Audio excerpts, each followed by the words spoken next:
तो एल्युमिनियम की ये शीट और मेटल का जाल आखिर क्या काम करता है, इसके लिए हमें फिजिक्स समझना होगी। और फिजिक्स में हम लोगों ने गाजेस लॉ में ये पढ़ा कि किसी भी मेटालिक बॉक्स के अंदर इलेक्ट्रिक फील्ड 0 होती है।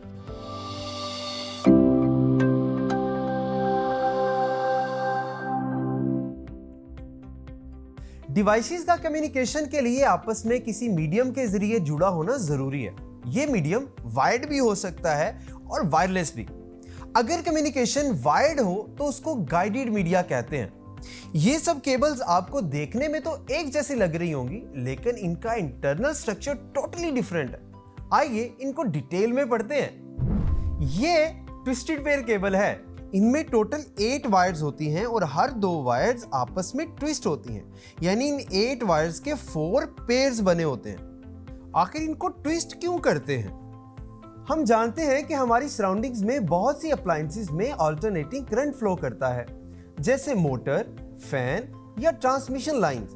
अल्टरनेटिंग करंट अपनी सराउंडिंग्स में इलेक्ट्रोमैग्नेटिक फील्ड जनरेट करता है, जो प्रोपोगेट करते हुए इन केबल्स तक पहुंच जाता है। ये इलेक्ट्रोमैग्नेटिक फील्ड इन केबल्स में बारी बारी अनवांटेड सिग्नल्स इंड्यूस कर देता है, जिससे कुछ इस तरह का साउंड जनरेट होता है। इसे हम इलेक्ट्रोमैग्नेटिक इंटरफेरेंस कहते हैं। लेकिन अगर हम इन दोनों वायर्स को ट्विस्ट कर दें तो ये दोनों अनवांटेड सिग्नल्स कैंसिल हो जाते हैं और यूं इलेक्ट्रोमैग्नेटिक इंटरफेरेंस मिनिमम हो जाती है।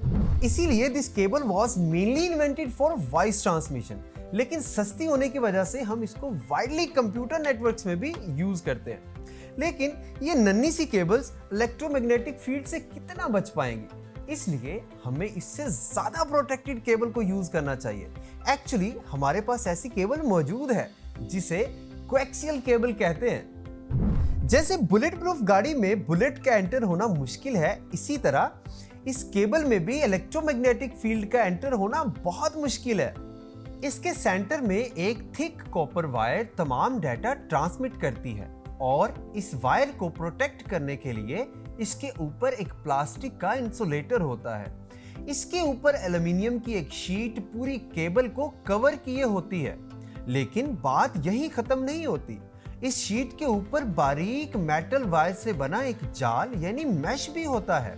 तो एल्युमिनियम की ये शीट और मेटल का जाल आखिर क्या काम करता है, इसके लिए हमें फिजिक्स समझना होगी। और फिजिक्स में हम लोगों ने गाजेस लॉ में ये पढ़ा कि किसी भी मेटालिक बॉक्स के अंदर इलेक्ट्रिक फील्ड 0 होती है। मैं एक मोबाइल से दूसरे मोबाइल पर कॉल मिलाता हूं।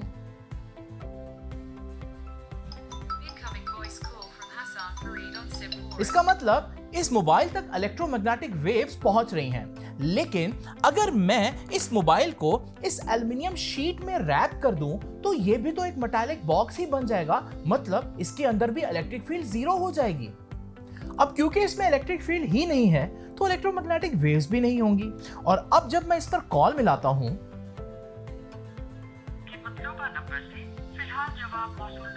तो इस तक सिग्नल नहीं जा रहे। यानी जिस तरह से इस एल्युमिनियम शीट ने इलेक्ट्रोमैग्नेटिक वेव्स को ब्लॉक कर दिया है, बिल्कुल वैसे ही ये एल्युमिनियम शीट और मेटल की मैश इलेक्ट्रोमैग्नेटिक वेव्स को ब्लॉक करेगी और इलेक्ट्रिकल इंटरफेरेंस इस केबल में बहुत कम हो जाएगी। तो इलेक्ट्रोमैग्नेटिक इंटरफेरेंस से प्रोटेक्टेड होने की वजह से ये केबल बहुत फास्ट डेटा ट्रांसमिट करती है। इसीलिए आपके घर में एलसीडी से कनेक्टेड केबल भी यही कोएक्सियल केबल ही होती है।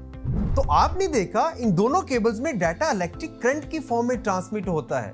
लेकिन इलेक्ट्रिक करंट सबसे तेज चीज तो नहीं है, लाइट सबसे तेज है। तो क्यों ना डाटा को लाइट की फॉर्म में ट्रांसमिट करवाया जाए। इसके लिए भी एक केबल मौजूद है जिसको फाइबर ऑप्टिक केबल कहते हैं। तो जब मैं इसके एक एज पे लाइट को शाइन करता हूं तो ये बहुत कम लॉसेस के साथ दूसरे एज पे पहुंच जाती है। लेकिन मीडियम तो वायरलेस भी होता है, जैसे मोबाइल या रेडियो कम्युनिकेशन।